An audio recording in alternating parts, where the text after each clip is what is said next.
Nangandoy ka ba og dugang bunga og bulak sa imong mga pananom? Paspas ang paglambo sa mga dahon og kaligon sa mga sanganini. Unsa pa ang imong gipaabot? Palit na sa Plus Ultra Plant Vitamin. Bitamina sa tanom nga makasigurado jud kang klaro og adunay positibong epekto. Ayaw kalimot, basta foliar fertilizer. Piliya ang Plus Ultra Plant Vitamin. Mapalit sa pinakaduol nga tindahan sa agri-supplies sa inyong dapit. Ito na ba kamoy mga balatian sa inyong kalawasan?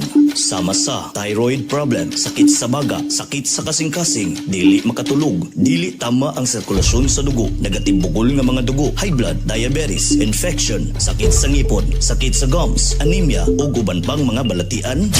Ayaw ka balaka, kay adunay solusyon nila ng tanan.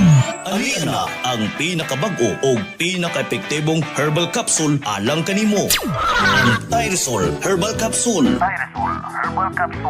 Balatian malikayan, kini ang solusyon nga mahimong himsog ang atong kalawasan. Alang sa dugang mga detalye, palihog kontaka kining mga numero 0917-1157-459 o sa 0946-6881-774. Usa pa inyo di ulat, palit na mo.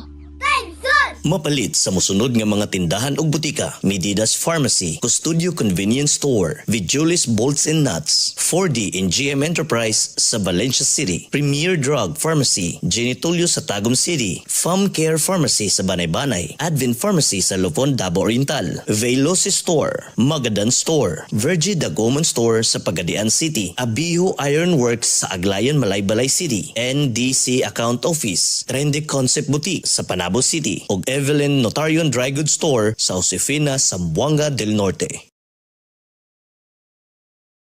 Sa pagpadayon, mga pinangga, kung mga kaigsoon na ito, dapiton ang atong Diyos, ang presensya sa ato ang makagagahom, magbalangin espiritu, yung ibubukan nato magampota. Dalaygon o balaan na mga Diyos nga ikaw sa mga langit, tagasalamat panalangin sa pagpakiguban mo ka na mo. Dalaygon ikaw sa walay katapusan, nga nagabukbo sa imong grasya o kaluoy alang sa tanang mga nagpaminaw karon. Hinautamahan ikaw magahikap sa mga kasing-kasing, magatandog sa panglawas o magaayo sa mga balatian sa tanang mga nagbasakiton karon. Sila usab magatuo, magasalig kanimo o maga-surrender silang kinabuhi diha kanimo kaming tanan, magaduol kanimo og ikaw magapasaylo sa mga kapakyasan o kaming tanan magahinulsol aron walay kakulian, walay makababag sa imong pag-ayo, pagtambal sa tanang mga nagkabalatian. Panalangin po rin taon ang tanang mga kawari ng istasyon nga din na pre-kining nga broadcast. Ilang mga panginanglan, mga pag-ampo, dungga po rin taon o Diyos. Ingon manusap sa tanang mga sponsors o mga donors, ayaw po sila kalimti. Ang panginabuhi, panrabaho, negosyo, tanan. Ilang mga problema sa panginabuhi, ilang mga panginahanglan kada adlaw, ayaw in taon pagkikabsi. So play in town silang tanan, amahan silang mga panginahanglan nga mabusog sila sa panginahanglan nila, sumala silang panglawas o silang kalag. Nga di sila makulangan hangtod sa imong pagbalik. O bani sila kanunay, sumala sa imong gisaad, nga ikaw dili magabiya ni magapasagad sa matagos sa kanila. Amahan panalangin ni parintan ng mga volunteers sa LCM FM, mga broadcasters, mga towermen o uban pang mga kawani niini. Ang mga nagdumala sa The Loud Cry Ministries, panalangin yung sa tanan mo mga magbubuhat sa tibok ng sayuta. Ayaw po rin taon kalimti. Tanan mga pastors, lay preachers, literature evangelists, panalangin po rin taon.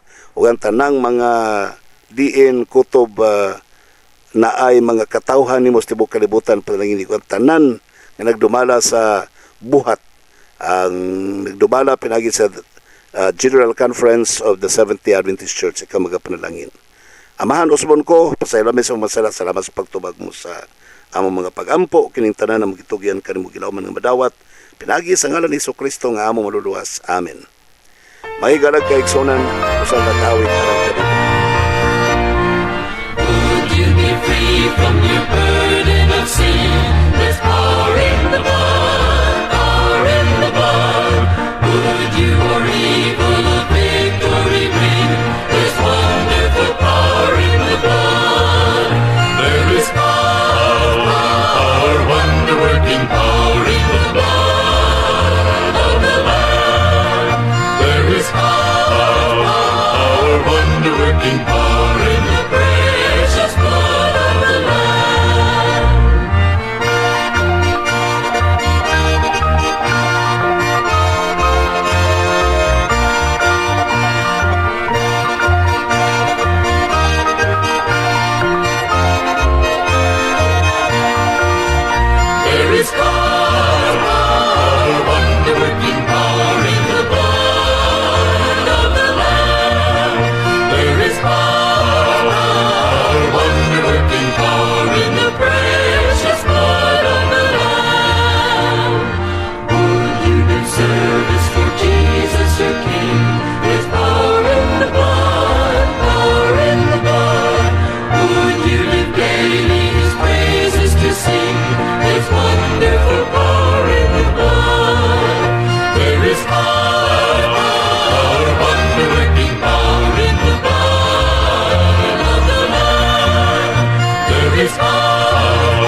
kung unsay komentaryo nato ining nakasulat sa 1 Pedro Kapitulo 3 versikulo 18 ug 19 nga matod pa si Kristo sa diyang namatay siya.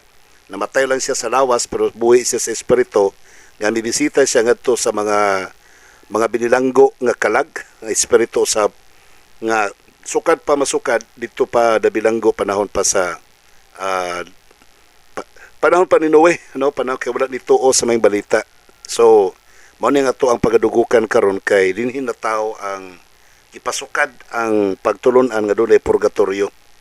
So ato ning tutukan karon kamong dunay mga balaang kasulatan mabasa nato kini usbon ko sa 1 Peter chapter 3 verse 18 na batod pa kay si Kristo usab namatay sa makausa alang sa tanan tungod sa mga sala, ang matarong alang sa mga dili matarong aron kita iyang madala ngadto sa Dios sa lawas ng bahin sa iyang kinaiya.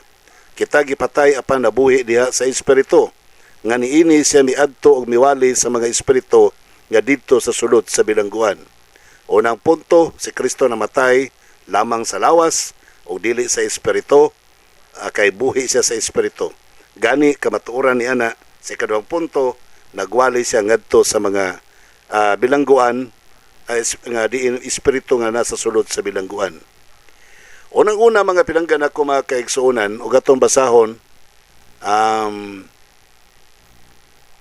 usbon ko pagbasa gikan sa 18 hangtod sa 20. Okay? Hangtod sa 22. Okay? Please sunda ko ninyo. Niya nagkanayon din O 1 Pedro 3:18 sa 22, kay si Kristo usab namatay sa makausa alang sa tanan tungod sa mga sala, ang matarong alang sa mga dili matarong, aron kita iyang madala ngadto sa Dios. Sa lawas ng bahin sa iyang kinaiya, siya gipatay apan nabuhi buhi diha sa espiritu.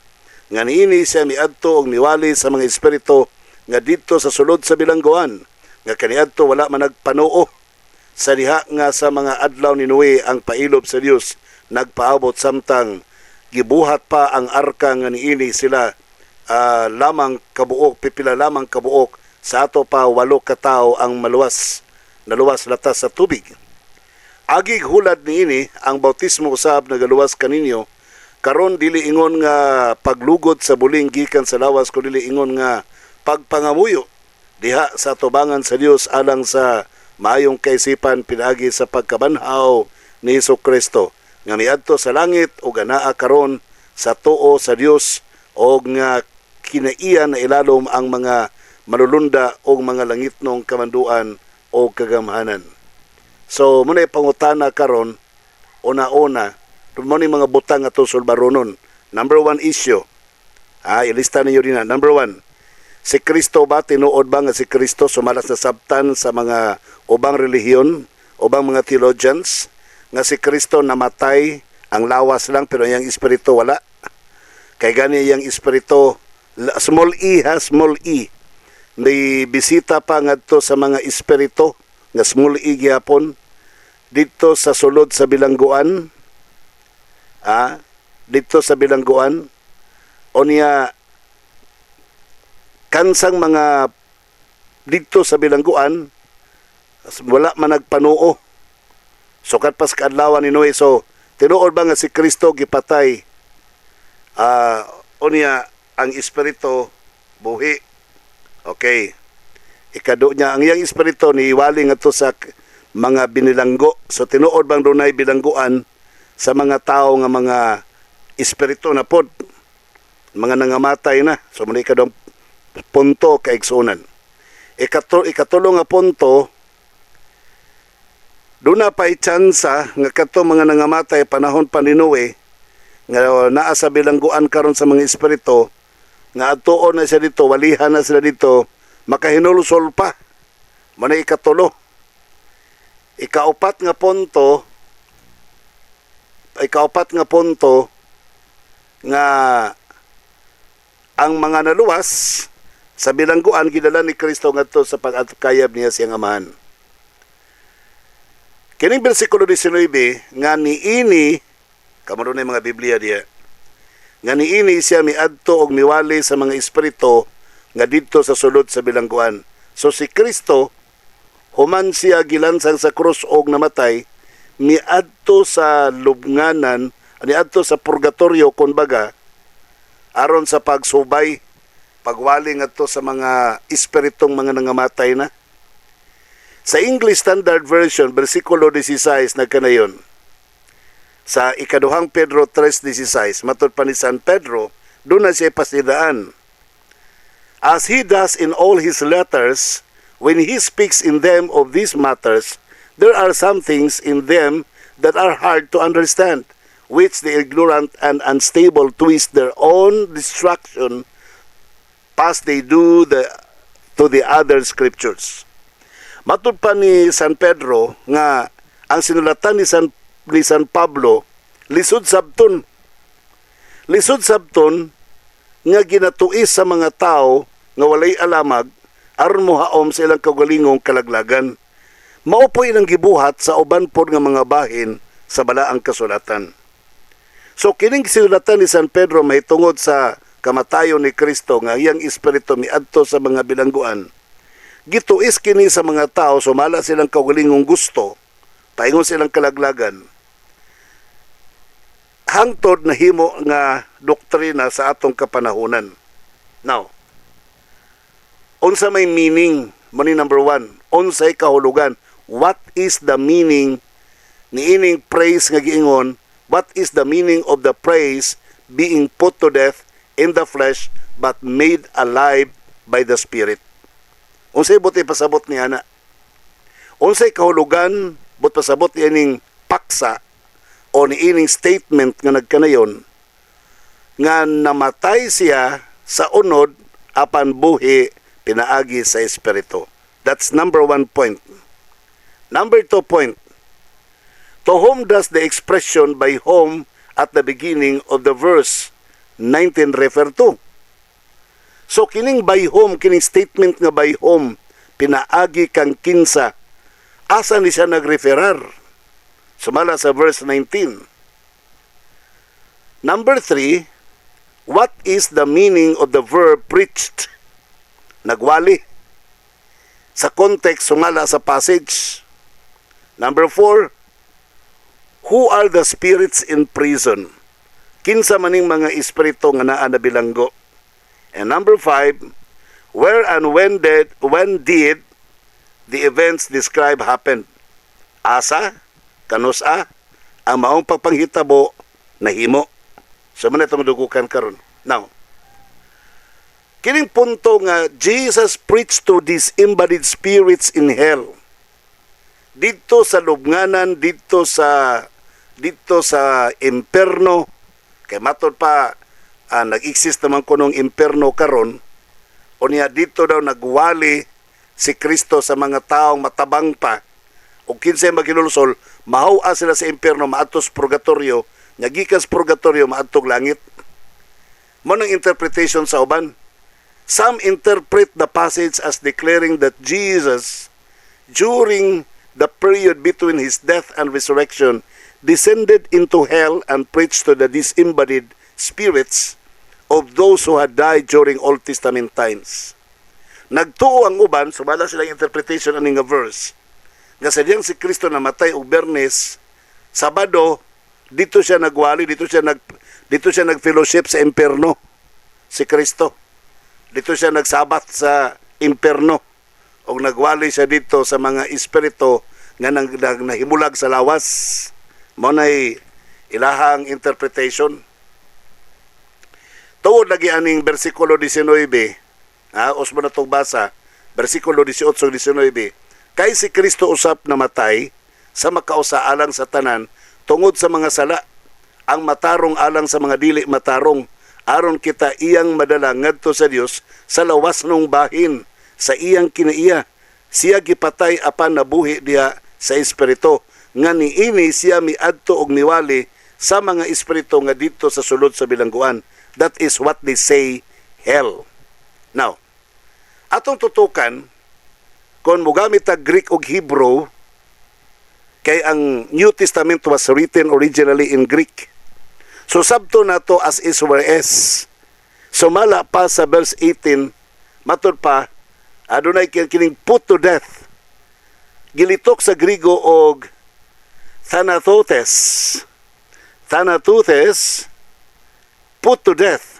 Ang made alive, zoophytes. Zoophytes. Kaning duha, Thanatothes o zoophytes, masculine kana sila, pulos na sila masculine, and they cannot refer to the spirit of Jesus, kay ang Greek word sa spirit is pneuma, and that is neuter. So kani pag-ingon nga namatay si Kristo, nabuhi siya, wala na mag-refer nga to sa Holy Spirit or sa Espiritu, kay nga naman nga kuno si Kristo gitugot nga mamatay, niyang Espiritu ning buhag, unya ang Espiritu buhi, naglakaw-lakaw, di na nimo sila ma-refer dito sa Spirit, kay ang Spirit is pneuma in Greek, and that is neuter. Nor can they indicate to suppose this embodied soul. Kay ang soul na pod, gatuo magod ang mga tao nga ang soul is another being that comes out when the person dies. Mugawas gikan sa tao kung mamatay na ang tao. So gatuo sila nga katong spirit, ang spirit nag-refer sa soul. Di pod pwede kay ang soul nagsulti is feminine. Feminine, suki. Sa Hebrew is nipish. So di gyapon sila magkapareha ang spirit o ang soul. So dili siya ang body o ang made alive o ang spirit, dili sila pwedeng mag-refer to each other sa punto nga ang put to death o ang made alive are all both the same masculine. Samtang ang spirit is neuter, and ang spirit po di po siya pwedeng ma-refer nga to sa gitawag o soul, kay ang soki is feminine. So dili gyud siya pwede. Now, although daghang nag-comment ng mga Greek scholars nga ang neuter can either be referred to the masculine or the feminine words of Greek. Yes, it is true. Tama na siya. Pero pag-ingon sa Grigo nga Thanatothes, meaning to say put to death, and zoophytes, made alive, so kaning duha doon na sila agreement. Ang duha put to death o made alive, doon na sila agreement, kay pareho silang gitawag o masculine.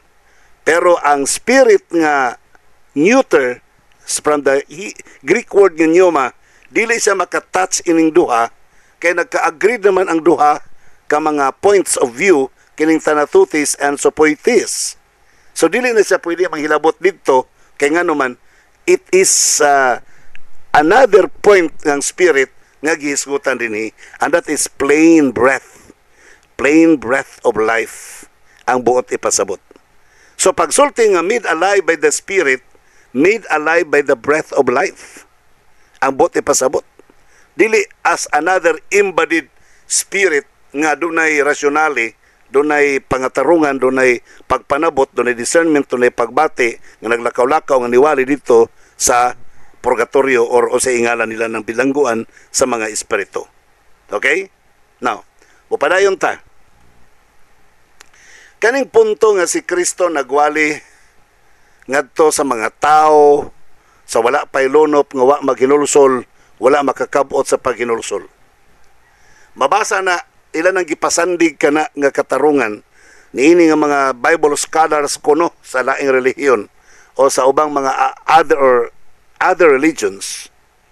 Sa 1 Peter chapter 3 verse 20, nga kaniadto wala man nagpanuo sa diha nga sa mga adlaw ni Noe ang pailob sa Dios nagapaabot samtang gibuhat pa ang arka nga niini, pila lamang kabuok sa ato pa, 8 ka tawo ang naluwas latas sa tubig.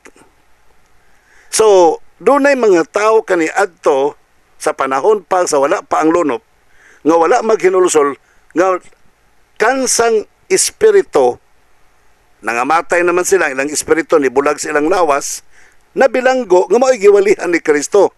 Tama ba, mao ba na ang buti pasabot? Sa first part sa verse 20, it is very apparently identifies them as people who lived on earth before the flood. Verse 20, the people live before the flood. Og imong tan-aon, og imong pamalandungon, mobalik ka sa 18, sa lawas nung bahin, sa iyang kinaiya, siya gipatay apan nabuhi diha sa espiritu. So, mobalik ta sa principle kaganina. Aron masabtan. Kanang giingon nga sa lawas nung bahin, sa iyang kinaiya, siya gipatay, put to death, that is gilitok kana siya, og tanathutis, apan nabuhi diha sa espiritu, gilitok og supoides dit pneumate. Live, made alive in spirit or by spirit. Live alive by spirit. So, o sabot pasabot. Si Kristo human namatay, dili tinuod nga naglakaw-lakaw ang iyahang espiritu or kalag nga niadto sa mga lubnganan og nagwali o gilitok yun direk imperno, hell, kay para magwali sa mga tao or maginulsol pa mga tao, para mudako ang punto nga duna pay second chance diha sa kamatayon. In which akong gipresenta ninyo the other week, nga ang kamatayon will give us no more second chance. Sumala sa balaang kasulatan, di na maghatag og second chance. Sumala pa sa Philippians 3:21, Pilipos 3:21. Usay buot ipasabot siya si Kristo namatay, unya nabanhaw siya. So unsay buot pasabot siyang lawas, sa diyang nabuhi siya.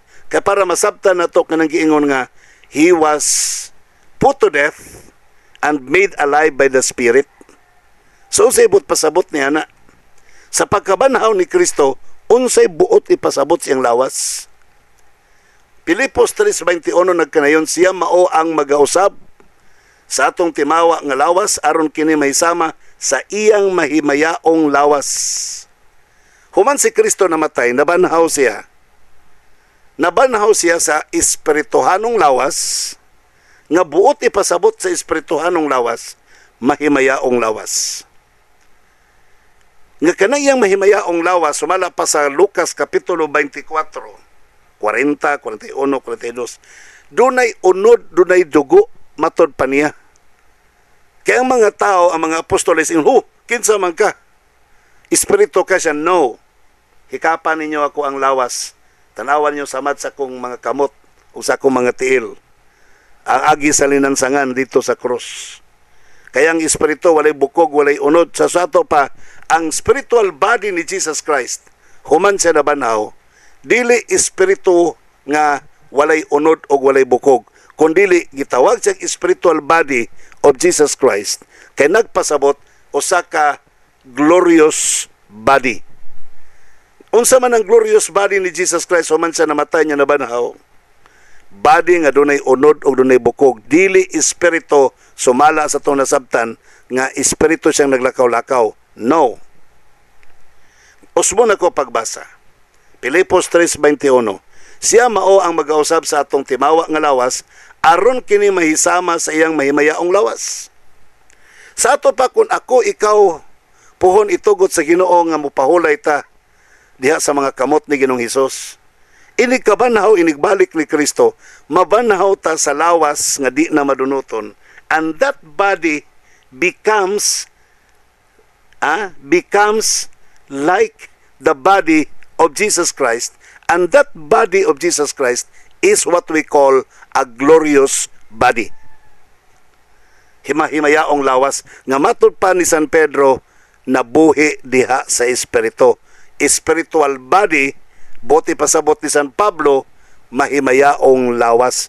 So si Kristo nabanhaw, dili nga espirituhanong lawas, ang buti pasabot nga mura siyang espiritong walay unod walay bukog, Kaysa bato pa ni San Lucas, sa record ni San Lucas, si Kristo mismo nagsulti, hikapa ko ninyo, kana ko'y unod, na ko'y bukog, samtang espiritu, walay bukog, walay unod. So, gi-confirm ni Kristo nga siya nabanhaw, nabuhi siya, human siya namatay, nabuhi siya, nga doon na siya bukog, doon na siya unod, dili sama sa espiritu nga nasabtan sa mga tao, nga walay bukog, walay unod, walay dugo.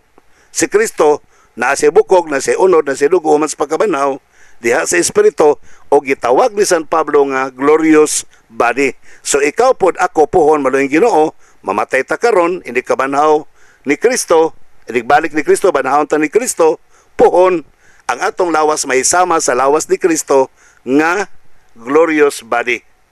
Nga matod pa pinagi sa gahom nga makapahimo kaniyang takos bisan pa sa pagsakop sa tanang mga butang ilalom kaniya. So human si Kristo na banhaw, ang tanang mga butang na hisakop diha kaniya. So unsay bot pasabot ani karon, balik ta sa 1 Pedro 3:18. Kay si Kristo usab namatay sa makausa alang sa tanan, tungod sa mga sala ang matarong alang sa mga dili matarong, aron kita iyang madala ngadto sa Dios, sa lawasnon bahin sa iyang kinaiya, siya gipatay apan nabuhi diha sa espiritu. So unsay bot pasabot niini, kanang gitawag og lawas nung bahin sa iyang kinaiya.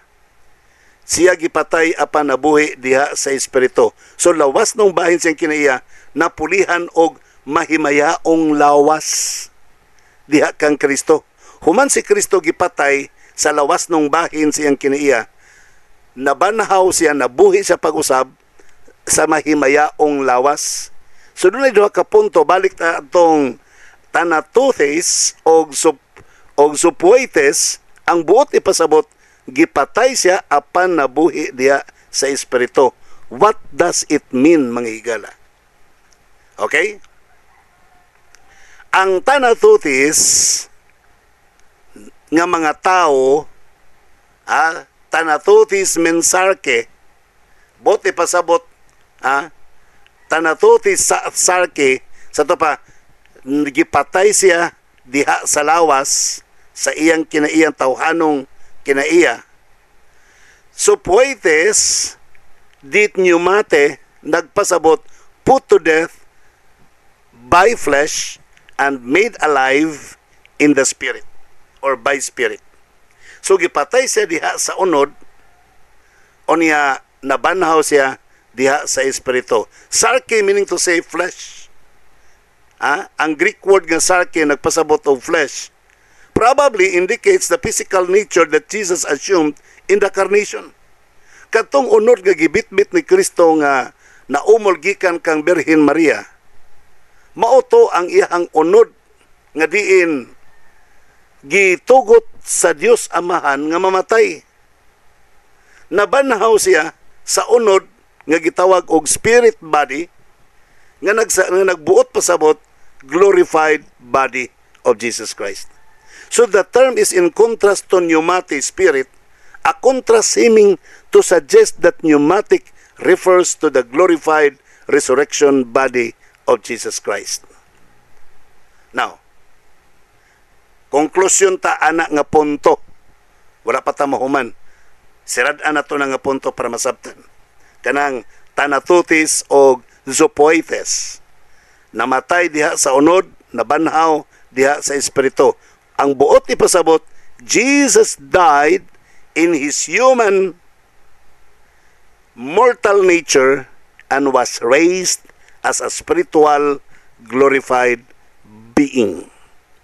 Namatay si Kristo isip tao nga may kamatayon nga kinaiya, apan nabanhaw siya isip espiritu nga gitawag og glorified body being. Na ay lawas na unod. Now, mumove na ta nga to sa 19.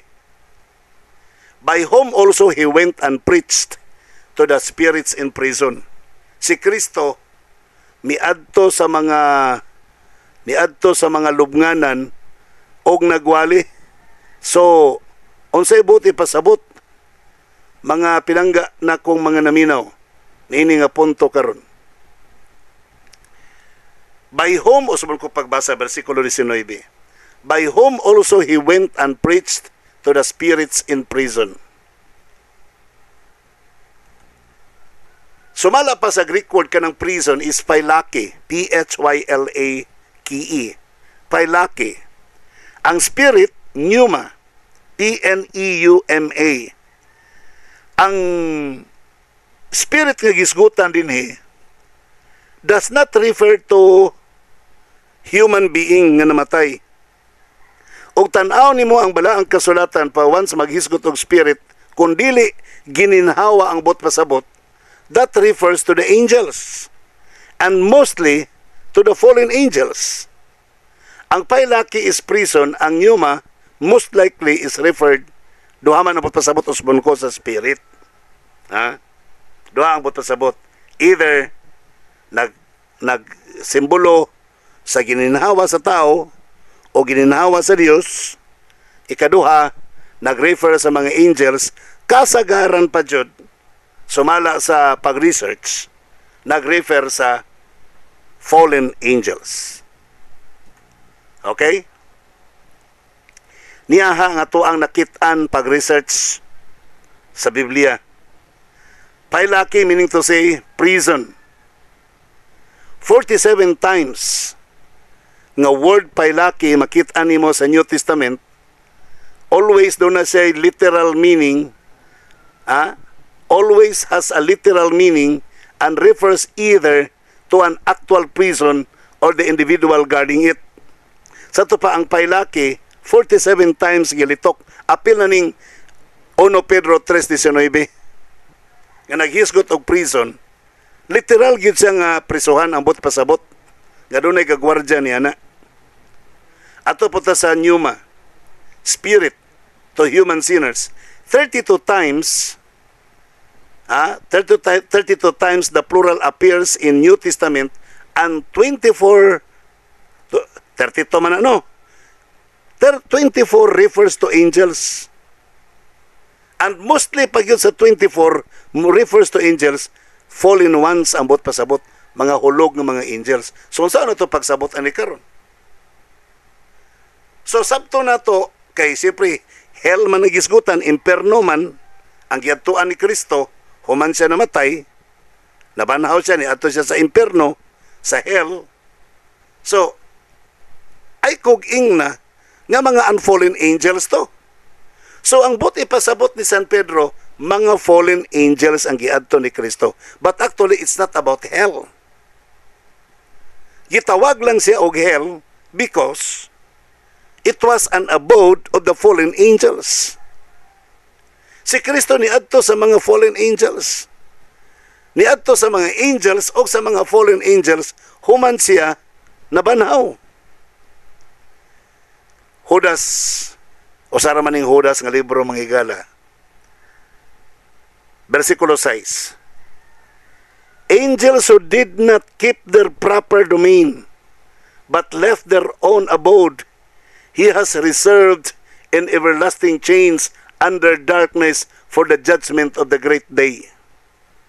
Matod pa sa Dios pinagi kang Judas, dili ni katong Judas nga naghikog, nga ang mga manulunda nga mingbiya sa ilahang proper domain sa langit, gibiyaan nila ilang puloy-anan sa langit, giandaman sila sa Dios og walay katapusang talikala, prisuhan sa kangit-ngit para panahon sa judgment sa dakong adlaw sa Dios. So kinhi karon masabtan nato nga ang nabilanggo nga mga espiritu dinhi dili isa nag-refer, wala siya nag-refer sa mga tawo nga namatay na nga ang espiritu nabilanggo. Kaya ang espiritu sa taong mga nangamatay na, sumala pa sa Ecclesiastes 12:7, mubalik sa kamot sa Dios. Walay bilangguan nga para kanila. So doon ay espiritual nga bilangguan, matod pa sa Judas, versikulo 6, para sa mga fallen angels. Para sa mga fallen angels. Okay. Matod ta sa versikulo 20. Because they formerly did not obey when God's patience waited in the days of Noah while the ark was being prepared, in which a few, that is 8 persons, were brought safely through water. Ato na po ta sa versikulo 20. So, si Kristo matod pa nagwali. Nagwali sa Griego nga pinulungan kerygma or kerogma. Ang buti pasabot ani niya nga preaching is kereso. Sumala pa sa 1 Peter chapter 3 verse 19. Ang gigamit is not preach but proclaim. The word kerygma is preaching. Pero ang gigamit sa 1 Pedro 3:19, dili kerygma or kerogma. Ang gigamit is kereso. Kereso meaning to say proclaim. So kaning pulong nga preaching, tingali ang translator from Greek to English, pabor siya nga dunay second chance ang mga nangamatay. So gigamit niya ang word nga preaching, in which wrong. Nga ang Greek word sa preaching is kerygma or kerogma.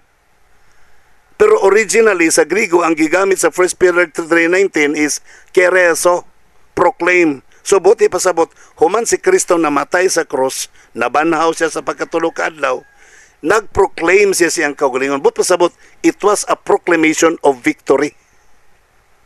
Balik na po ta, 1 Pedro 3:18-19, kay si Kristo usab namatay sa makausa, alang sa tanan tungod sa mga sala, ang matarong alang sa mga dili matarong, aron kita iyang madalang ngadto sa Dios sa lawas nung bahin, sa iyang kinaiya, siya gipatay apan nabuhi diha sa espiritu. Nga niini siya miadto og miwali sa mga espiritu nga didto sa sulod sa bilangguan. 21 ug 22.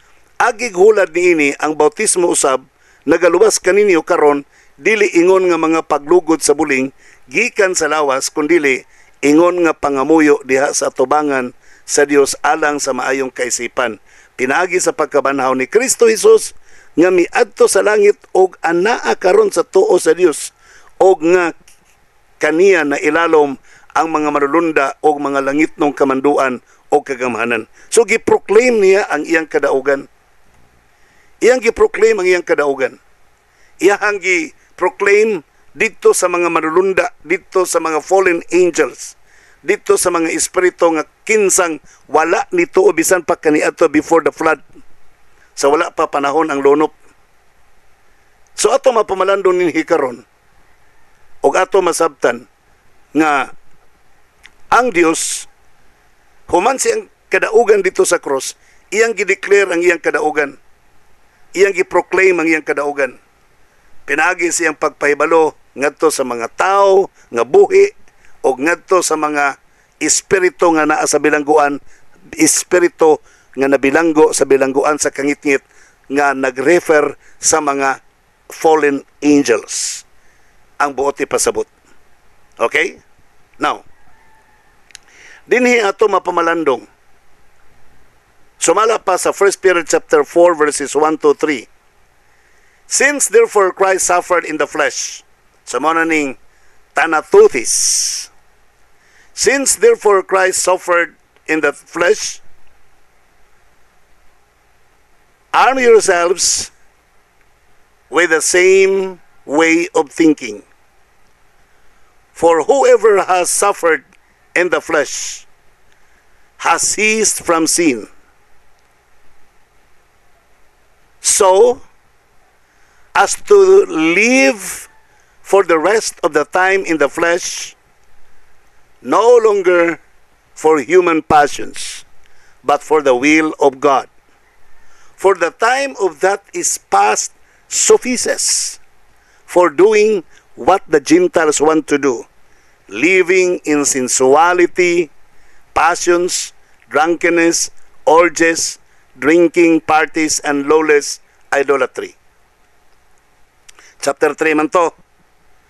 18, 19, 20, 21, 22. Pag-abot sa 4, naghimo na conclusion si San Pedro. Matod pa ni San Pedro, since therefore, si Kristo mauman busa kay sukad kaniadto, si Kristo nagantos diha sa unod, sa manang arm yourselves. Puna sa hinagiban o liguna inyong kaugalingon with the same way of thinking. Mayon si Kristo nag-antos diha sa unod, kamu usab. Matod pa ni San Pedro.